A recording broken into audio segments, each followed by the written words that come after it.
दोस्तों, आप सभी का स्वागत है अपने YouTube चैनल पर। आज के इस वीडियो में अपन बात करने वाले हैं पशुधन सहायक भर्ती परीक्षा 2022 के बारे में। जैसा कि आप सभी को विदित है, 4 जून 2022 को एग्ज़ाम होना है। बहुत अल्प समय एग्ज़ाम के लिए बच गया है।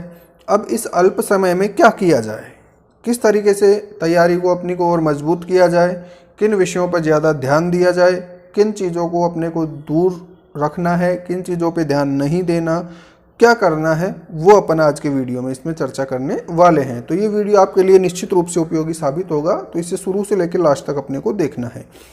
तो सबसे पहले बात करें अपन कि जो अल्प समय अपने पास बचा हुआ है, उसमें सबसे पहले अपने को हमारा जो आत्मविश्वास है, कॉन्फिडेंस का जो लेवल है, उसको बनाए रखना ज़रूरी है। ठीक है, इस समय में जो अच्छी तैयारी करने वाले विद्यार्थी हैं, उन्हीं को परेशानी का सामना करना पड़ता है। जिसकी तैयारी अच्छी नहीं है या जो तैयारी कर ही नहीं रहा, उसको तो कोई दुविधा होगी ही नहीं। जो निश्चित रूप से जो अच्छी तैयारी करने वाले विद्यार्थी हैं, उन्हीं के साथ ये दुविधा आती है कि दिमाग में उनके तनाव रहता है, टेंशन रहती है, घबराहट रहती है, इस प्रकार के कुछ पॉइंट्स आते हैं उनके सामने। तो उन सब चीज़ों से अपने को बच के रहना है। उन चीज़ों पे विजय पाने के लिए अपने को क्या करना है, थोड़ा कॉन्फिडेंस लेवल अपना हाई रखना है।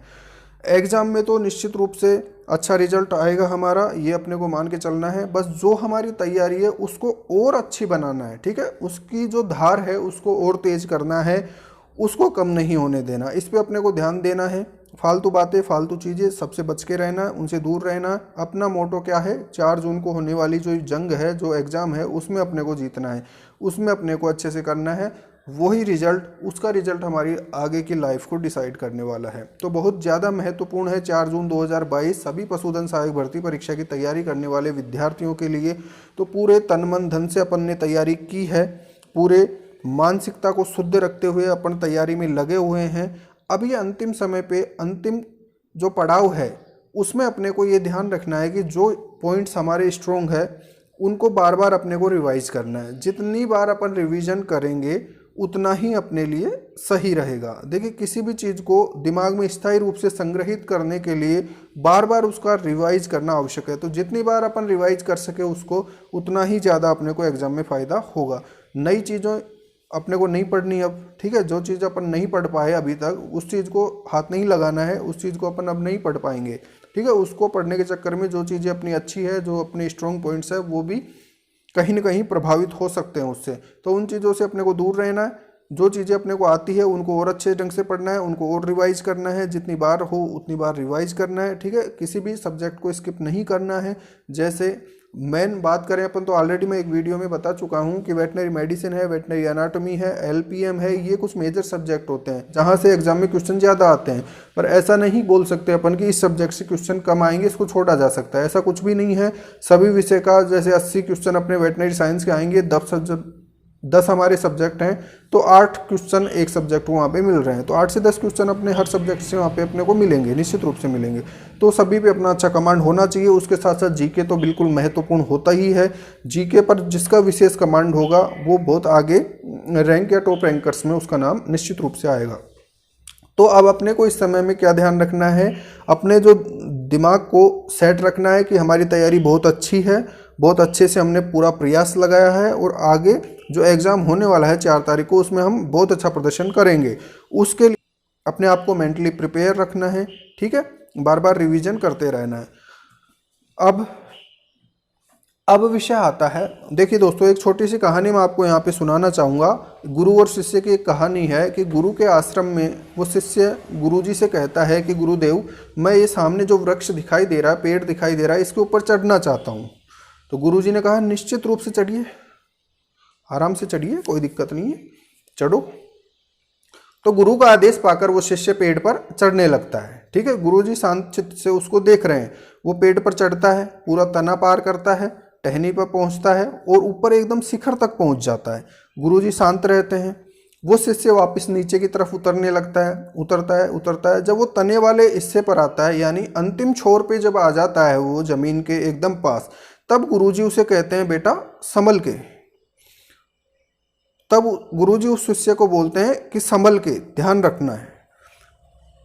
तो शिष्य को आश्चर्य हुआ।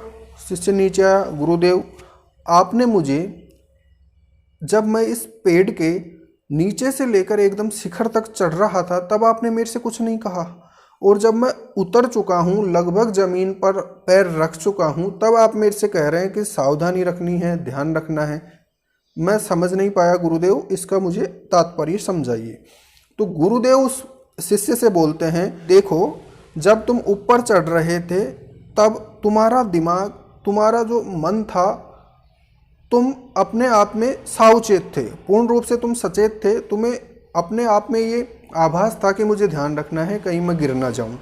ये आभास तुम्हें अपने आप में था। परंतु जब तुम उतर रहे थे, जब ज़मीन के एकदम नज़दीक पहुंच रहे थे, जब अपने लक्ष्य के नज़दीक एकदम पहुंच चुके थे तुम, तब तुम्हारे दिमाग में क्या आ गया कि मैं अब पहुंचने वाला हूं। उस स्थिति में तुम गलती कर सकते थे।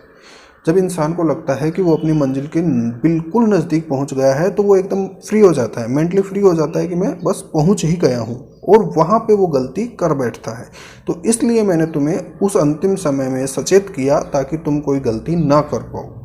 तो वही स्थिति आज अपनी है दोस्तों। एग्ज़ाम के लिए बहुत ही अल्प समय है, बहुत ज़्यादा मेहनत अपन ने की है, बहुत अच्छी तैयारी अपन ने की है, बहुत महीनों से, बहुत सालों से कुछ विद्यार्थी तो लगे हुए हैं तैयारियों में, कुछ विद्यार्थी वैकेंसी आने के बाद अपनी तैयारी में लगे हैं। तो उस तैयारी का अब अंतिम पड़ाव आ चुका है। तो उस समय अपने को किसी प्रकार की कोई गलती, कोई असावधानी नहीं बरतनी है, किसी प्रकार की कोई गलती अपने को नहीं करनी है। अपनी मंजिल के एकदम नज़दीक पहुंचकर अपने को मंजिल से भटकना नहीं है। अपनी मंजिल 4 जून का एग्ज़ाम है, उसके पेपर में मैक्सिमम मार्क्स अपने को लाने हैं, बहुत अच्छे तरीके से अपने को परफॉर्म करना है। तो आप सभी को मेरी शुभकामनाएं हैं। पूरे तन मन धन से, पूरे अपने ध्यान से। केवल 10 दिन की बात है, अब तो 10 दिन भी नहीं बचे हैं, केवल 7-8 दिन की बात है। पूरा अपना मस्तिष्क, पूरी जो अपनी क्षमता है, पूरी जो अपनी ताकत है, वो एकदम झोंक दीजिए दोस्तों। जितना ज़्यादा हो सके आप उसको बार बार रिवाइज कर लीजिए। एक भी क्वेश्चन अगर आपके ज़्यादा सही होता है और एक क्वेश्चन आपके कम गलत होता है, तो दोस्तों आपकी रैंक में बहुत ज़्यादा फ़ायदा होगा। तो आप सभी को शुभकामनाएँ, बहुत अच्छे से तैयारी करते रहिए। All the best. Thank you.